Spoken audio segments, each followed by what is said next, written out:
오늘 성경 말씀 또 구약의 말씀 보도록 하겠습니다. 구약 열왕기상 3장 1절에서 9절까지의 말씀을 보도록 하는데요.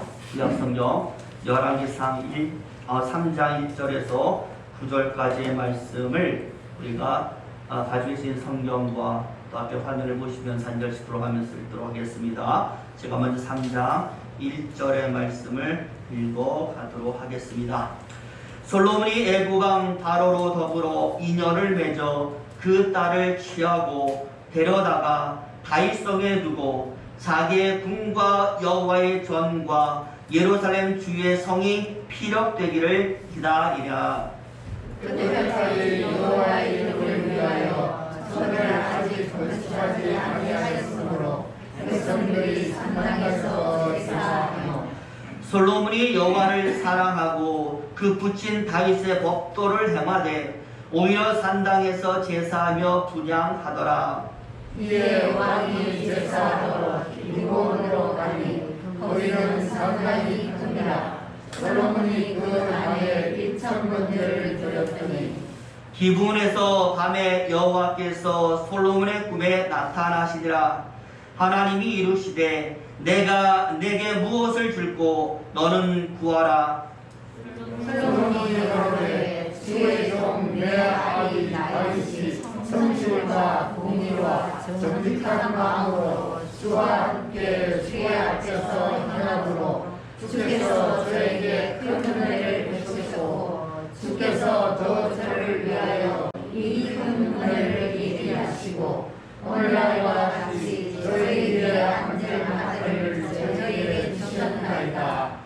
나의 하나님 여호와여, 주께서 종으로 종의 아비 다윗을 대신하여 왕이 되게 하셨사오니 종은 작은 아이라 출입할 줄을 알지 못하고 주의 빼신 백성과 함께 있나이다. 저희는 큰 백성이라 수요가 많아서 셀 수도 없고 기록할 수도 없사오니. 우리 9절 말씀 같이 있습니다. 누가 주의 이 많은 백성을 재판할 수 있사오리까? 지혜로운 마음을 종에게 주사 주의 백성을 재판하여 선악을 분별하게 하옵소서. 아멘. 우리 9절까지 말씀 읽었습니다. 오늘은 9월 세 번째 주일입니다. 우리 추석도 지났고요. 본격적인 가을로 접어들었습니다. 여러분, 가을의 상징이 추수 아니겠습니까? 부디 저와 여러분들이 이 결실의 계절, 삶 속에서도 신앙 속에서도 부디 좋은 열매, 좋은 결실 많이 얻기를 예수님의 이름으로 축원드립니다. 오늘 우리 옆사람 한테 인사를 하겠는데요. 진심을 담아서 이렇게 인사해 보도록 하겠습니다. 사랑합니다. 축복합니다. 행복하시기 바랍니다. 인사하겠습니다. 사랑합니다. 축복합니다. 행복하시기 바랍니다. 우리 여러분들 행복하시고요. 또 태풍이 또 하나 올라온다고 했는데 이번에는 좀 많은 피해가 나지 않았으면 좋겠습니다. 태풍이 꼭 있어야 되는 존재인데 정말 우리에게 많은 피해를 줄 때도 많이 있습니다. 참 그런 것 같아요. 필요하지만 또 어떤 사람에게는 또 해가 되는 경우가 있고, 해가 되지만 또 어떤 사람에게는 필요한 것이 있고, 부디 저와 여러분들 해가 되는 것은 물러가고 필요한 것은 우리 삶에 치워지기를 예수 이름으로 축원을 드립니다. 어느 추운 밤에 깊은 산길로 차를 몰고 가는 사람이 한 명 있었습니다. 앞에 누군가가 쓰러져 있어요. 그래서 급히 차를 세워놓고 딱 보니까 어머니 같은 여인이 아이를 안고 쓰러져 있는 겁니다. 살펴보니까요, 꽤 오랫동안 쓰러져 있었던 것 같아요. 둘 다 동사 직전이었던 것 같습니다. 그래서 이제 아이와 어머니를 살펴보는데 아이는요, 엄마가 안고 있어서 그런지 좀 상태가 괜찮아요. 하지만 어머니의 상태는 아주 심각했거든요. 순간 이 운전사는 지혜를 발휘해서 아이를 어미의 품에서 빼앗아서 차에다 태우고는 차를 그냥 출발시켜 버린 것입니다. 순간 아이의 어머니는요, 다 죽어가면서도 참 이상하죠. 어떻게 그런 초인적인 힘이 일어나는지 누군가 자신의 아이를 빼앗아 가니까 죽굴림을 다해서 차를 쫓아오는 겁니다. 운전자는요, 백밀러를 통하여서 그것을 가만히 지켜보면서 차를 천천히 움직였어요. 쫓아오는 어머니의 속도에 맞추어서 거리가 가까이 오면 죽음 속도를 올리고, 또 거리가 멀어지면 차의 속도를 줄이고, 이렇게 계속 되풀이해서 가다 보니까 어느덧 이 여인의 몸에서는요, 땀이 흐르게 되었고 얼었던 몸의 체온도 회복이 되어져 가는 것입니다. 그래서 결국 아이도 살고 다 죽어가던 어머니도 살게 되었던 것입니다. 저와 여러분, 운전하는 이 남자의 지혜 아니겠습니까?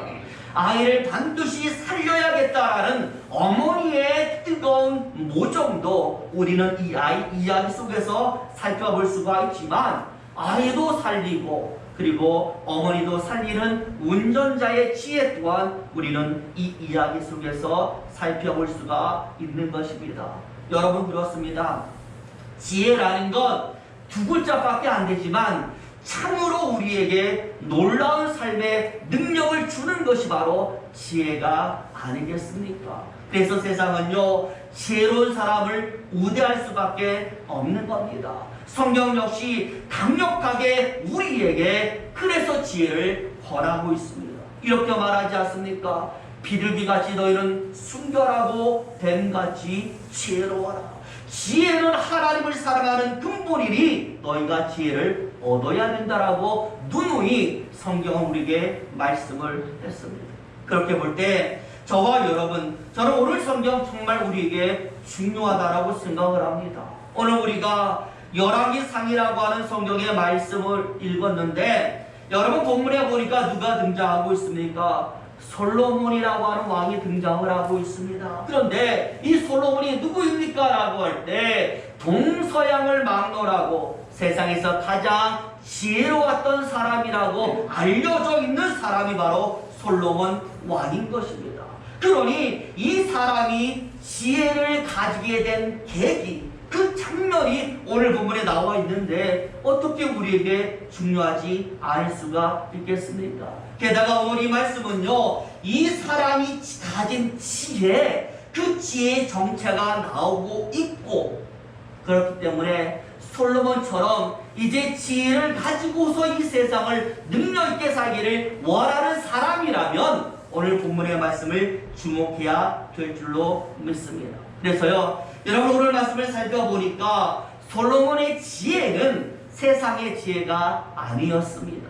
하나님이 주신 하나님의 지혜라는 것을 우리가 알 수가 있고, 이 지혜가 어떻게 임했느냐라고 할 때 하나님을 향한 솔로몬의 예배, 흔히들요 일천번제라고 하는, 하나님께 1000번의 제사를 드렸다라고 하는 이 1000번제라고 하는 하나님을 향한 솔로몬의 예배를 통하여 내려진 것이 바로 오늘 솔로몬의 지혜가 되는 것입니다. 그리고 여러분, 또 하나 제가 추가로 말씀드리자면, 한 5, 6년 전에 제가 한번 이 부분의 말씀 가지고 다 설교할 때 말씀드린 기억이 나는데요.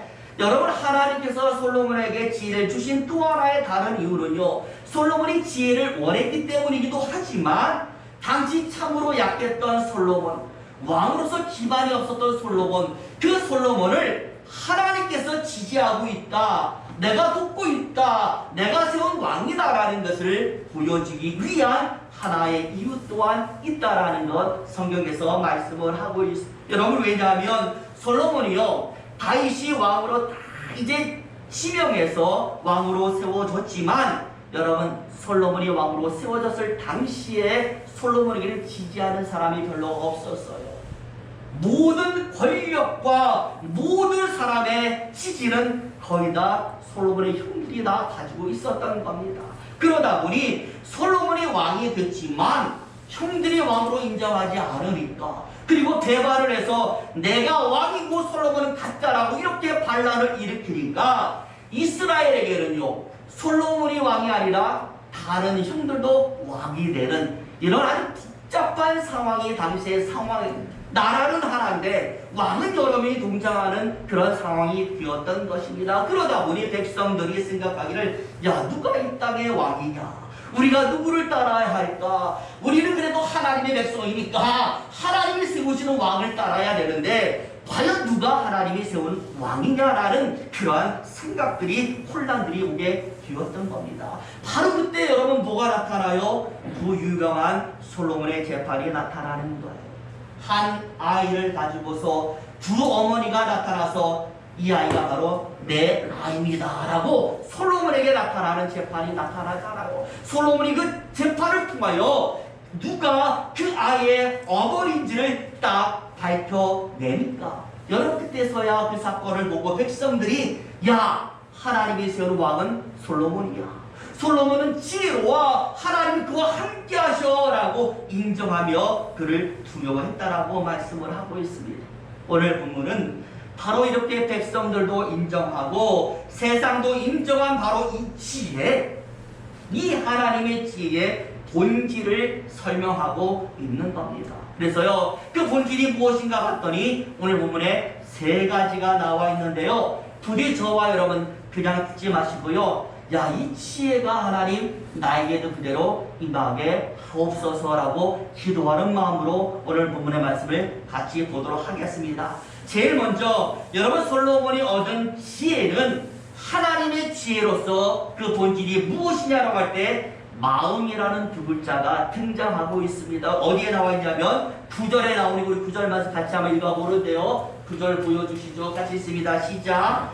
누가 주의 이 많은 백성을 재판할 수 있사오리까 지혜로운 마음을 종에게 주사 주의 백성을 재판하여 선악을 분별하게 하옵소서. 하나님께서요 1000번 죄를 드린 솔로몬에게 나타나서 내가 너에게 무엇을 줄까라고 말했을 때에 솔로몬이 하나님께 하나님 저 지혜를 주세요라고 말을 했는데 그냥 지혜가 아니라 지혜와 더불어 무엇이 있어요? 마음이란 단어가 오늘 본문에 솔로몬의 입을 통하여 나타나고 있는 겁니다. 하나님 그냥 지혜가 아니라 지혜로운 마음을 주옵소서.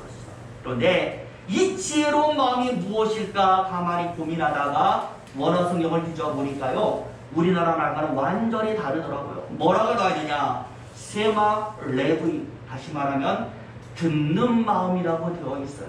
무슨 말이냐? 하나님 내가 세상의 모든 소리, 백성들의 모든 소리를 잘 들어서 그 모든 사람들의 마음을 내가 잘 파악하도록 하옵소서라고 기도를 한 겁니다. 하나님을 향해서도 마찬가지예요. 하나님 내가 하나님의 말씀을 잘 들어서 하나님의 생각과 마음을 잘 알아채게 하옵소서. 잘 들어서 잘 깨닫게 하고 판단하게 해달라는 그 기도를 오늘 솔로몬이 드렸던 것입니다.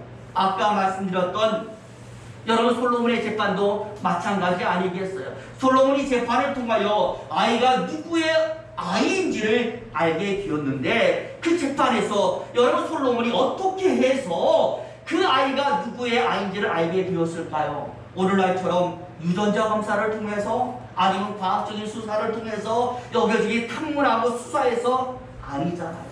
거기 성경에 보면 단지 아이의 어머니라고 하는 두 여인의 말과 대화를 통해서 솔로몬은 아이가 누구의 아이인지를 알았다라고 말씀을 무엇을 듣고요? 말을 들었습니다. 그러니까 아이를 빼앗긴 어머니의 심정을 솔로몬은 말 속에서 알아차게 된 겁니다. 단순하게 들은 것이 아니라 마음으로 들었고 마음을 알게 되었던 것입니다.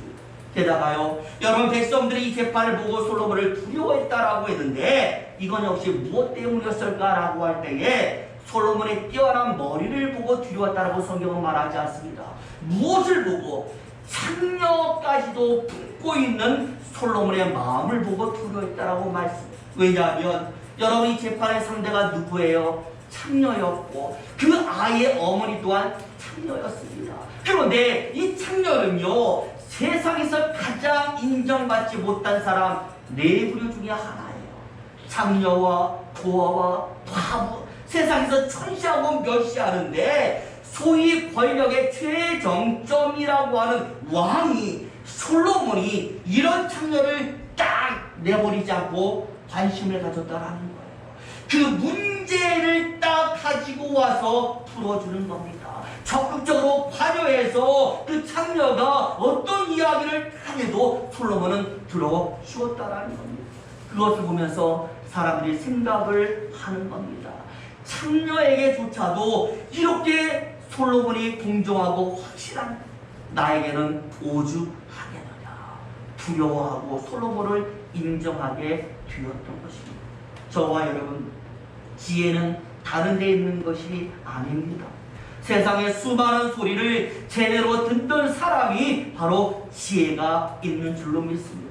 신앙도 마찬가지입니다. 세상에 존재하는 수많은 소리 중에서 하나님의 말씀을 제대로 알아챌 수 있는 사람이 바로 지혜로운 사람이 됩니다. 얼마 전이 아니죠. 며칠 전에 수요일 날에 예배를 드리는데요. 한 남자가 갑자기 들어오는 거예요. 좀 기분이 좋았죠. 새로 성도가 들어왔으니. 근데 예배를 같이 드리는데 제가 설교하는데 막 아멘하고 막 그러니까 야, 저분이 좀 신앙이 있는 분이구나 싶어가지고 또 기분이 좋아서 예배를 마쳤어요. 근데 예배 마치고도 돌아가지 않으시더라고요. 그래서 물어봤죠. 어디서 오셨습니까? 교회 다니시는 분이에요. 그랬더니 목사님하고 좀 상담 좀 하고 싶다라는 거예요. 그래서 저희 장로님과 권사님이 돌아가시고 이제 그분만 남아서 제가 상담을 하는데 이야기를 가만히 들어보는데 좀 이상해요, 이 이야기가. 그래서 어디서 오셨습니까? 여기 왜 오셨어요? 라고 물어봤더니 저는요 신천지 성도입니다 라고 얘기하는 거예요. 그래서 신천지 성도가 여기 왜 왔습니까? 라고 물어봤더니 제 말 좀 들어보라고 왔다라는 거예요. 우리가 이단이 아니라 우리도 같은 하나님을 믿는 사람이니까 우리 이야기도 좀 들어보고 목사님도 그래서 그 이야기 좀 믿고 성도들에게도 또 그 이야기를 좀 전해달라고 신천지의 그 내용을 전해달라고 알려주기 위해서 이 교회에 왔다라는 거예요. 이단도요 자신들의 소리를 들어달라고 외치고 있다라는. 예전에는요 몰래 교회에 들어와가지고 성도들을 포섭해서 목사님 내쫓고 교회를 막 이렇게 가져갔는데 요새는 완전히 바뀌어가지고 겉으로 딱 정체를 드러내고 우리 이런 이야기 합니다. 우리 이런 이야기 들어주세요. 우리 말이 진짜입니다라고 그렇게 그들은 선포하고 있더라고요. 그러니 여러분, 이단들도 서로 자기 말이 맞다고 들어달라고 외치는 이런 시대에서 여러분 믿는 자들이 듣는 귀가 없다라면 어떻게 되겠습니까? 무엇이 진리인지를 알지 못하고 방황하게 되는 것입니다. 그런데 오늘 솔로몬은 무엇을 지혜로운 마음, 듣는 마음, 판단하는 것, 그것을 주셔서 하나님 제가 제대로 살게 도와달라고 기도하고 있으니 이거야말로 우리에게 필요한 지혜가 아니고 여러분 무엇이겠습니까? 부디 저와 여러분 우리들도 이런 듣는 지혜를 달라고 하나님께 기도하는 여러분 되시기를 예수 이름으로 축원을 드립니다.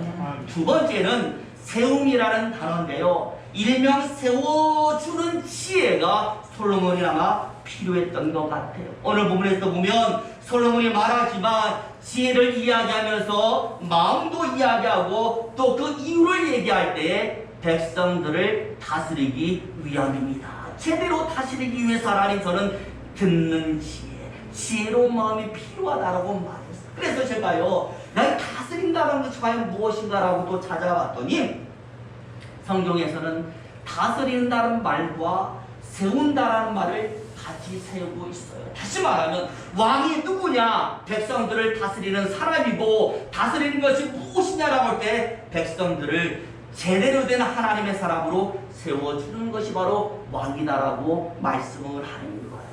정말 때로는 보호하고 때로는 권면도 하고 때로는 이끌고 벌도 주어서 온전하게 자기 스스로 하나님을 잘 믿는 사람으로 세워주도록 만들기 위해서 하나님은 제사장도 세우고 예언자도 세우고 선자도 세우고 왕도 세우고 저와 여러분 세운 것도 마찬가지입니다. 왜 세웠을까요? 먼저 믿은 자로서 나중 믿게 될 사람들을 제대로 세워주게 만들기 위해서 저와 여러분은 성도로서 세워지게 된 겁니다. 괜히 먼저 우리가 믿게 된 게 아닌 것이죠.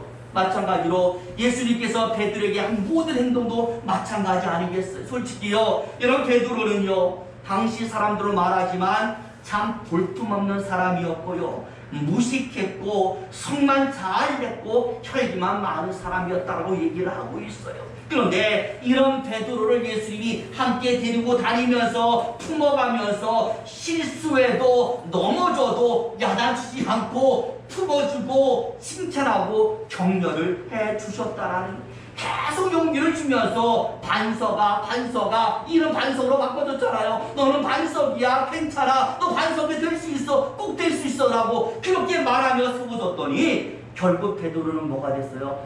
반석이 되었다라는 겁니다. 여러분 마찬가지예요. 왜 우리가 아이들의 이름을 좋게 지어줍니까? 그렇게 되라고 지어주는 건 아니겠습니까? 그게 그냥 되는 게 아니에요. 이렇게 예수님처럼 세워져야 될 수가 있는 겁니다. 그러므로 저와 여러분들, 부디 저와 여러분들이 예수를 만난 모든 사람이 예수님 만나서 반듯하게 세워진 것처럼 저와 여러분 주위에 있는 모든 사람, 우리를 만나는 모든 사람들이 부디 내가 보잘것 없어도 하나님의 능력을 내가 가졌으니 지위를 내가 얻었으니 나를 통하여 세워지게 하옵소서 기도하는 저와 여러분 되시기를 예수의 이름으로 축원을 드립니다. 이제 마지막으로 세 번째로 오늘 본문에 분별이라는 단어가 딱 나오거든요. 재판을 이야기하면서 하나님 제가 지혜로운 마음을 가져서 백성들을 잘 다스리고 선악을 분별하게 하소서. 여러분 오늘 이 본문에서 분별이라는 단어가 중요한 이유는요, 저는 분별은 곧 행동과 연결되기 때문이라고 생각을 해요. 왜냐하면 여러분도 경험했지만 우리가 이 분별이라는 말은 판단하고 또 구별한다는 것과 똑같거든요. 왜 우리가 구별하고 판단할까요? 저는 생각합니다. 행동하기 위해서 분별하는 거예요. 무엇이 옳은지 어떤 것을 해야 될지를 딱 선택하기 위해서 우리는 분별하고 판단하고 구별하는 거. 그래서 구별되고 판단되었으면 그게 뭐로 연결되느냐? 행동으로 연결이 되는 거예요. 그런데요, 내가 한번 한 행동이요, 만약에 언제나 선하고 좋으면 아무런 상관이 없는데 만약에 잘못된 판단을 해서 잘못된 행동을 하면 그 파급 효과가 얼마나 크겠습니까? 절대로 담을 수가 없어요. 머리로 하는 생각은요, 수백 번, 수만 번, 수천 번 생각해도요 바꾸고 막 조절할 수 있어요. 마음대로 할 수 있어요. 하지만 한 번 밖으로 나온 행동은요 잘못되면 절대로 담을 수가 없는 겁니다. 그런데 오늘 솔로몬의 분별은 절대로 옳은 분별이요, 옳은 판단이요, 그래서 옳은 행동을 하게 만드니 이게 복이 아니고 여러분 무엇이 복이겠습니까? 오늘 본문에 또 분명히 말하잖아요. 선과 악이라고 말하잖아요. 선과 악을 분별하고 옳고 그른 것을 분별해서 행하는 행동이니 얼마나 큰 능력이 나타나게 되었습니까? 우리가 사도행전을 보면은요, 사도행전에 나오는 사도들은요 더 이상 복음서에 나오는 사도들이 아니었어요. 더 이상 나약하지 않았어요. 두려워하지 않았어요. 나가기만 한 능력이 나타났습니다. 그런데 사람들이 말하기에 왜 이렇게 이들이 바뀌었을까라고 할 때 중간에 뭐가 등장해요? 성령의 역사가 등장하는 거예요. 그런데 이 성령이 그들에게 내려서 바꿔준 거는요 단 하나밖에 없어요. 뭐하도록 만들어져요? 분별하게 만들어 주었어요. 예수가 전한 복음이 진짜구나라는 확신을 심어주었어요. 그러다 보니 이 진짜의 복음을 위해서는 내가 죽어도 좋아 라는 그러한 생각을 심어주니까 예전에는 무서워서 집에 들어가서 숨고 밖에 나오지 못했는데 성령이 임하니까 나갔잖아요. 그래서 핍박이 오면 핍박 받았어요. 때리면 맞았어요. 옥에 가두면 갇혔어요. 심지어 죽이면 죽기자도 순교도 했다는 겁니다. 중요한 것은 그렇게 했더니 뭐가 나타나요?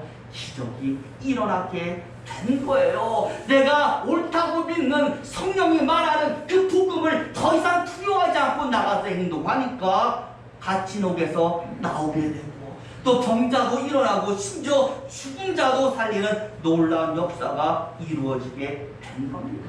그러므로 분별은요 우리에게 굉장히 중요한 겁니다. 우리 저와 여러분들, 오늘 저는요 왜 이런 설교를 중요하느냐, 우리가 축복받는 거 중요합니다. 하지만 이런 지혜가 없으면 받은 축복이 사라지는 겁니다. 오늘 나에게 해가 될 수도 있습니다. 그렇기 때문에 축복이 오기 전에 내게 필요한 것은 지혜인 줄로 믿습니다. 그저 단순하게 하나님 지혜 주세요, 나 지혜롭고 싶어요 라고 기도하지 마시고요, 오늘 솔로몬처럼 구체적으로 하나님 내게 듣는 마음을 주옵소서. 하나님 나에게 그 어떤 부러진 것도 세워가는 지혜를 주옵소서. 그리고 하나님 내게 분별하는 지혜를 주셔서 사랑을 분별하고 옳은 행동을 하게 하나님 도와주옵소서. 부디 저와 여러분 이 지혜 다 받으셔서 능력으로 하나님의 역사를 이루어 가시고 세상에서도 예수 믿는 기쁨을 좀 더 많이 누려보시기를 예수 이름으로 축원을 드립니다. 기도하겠습니다.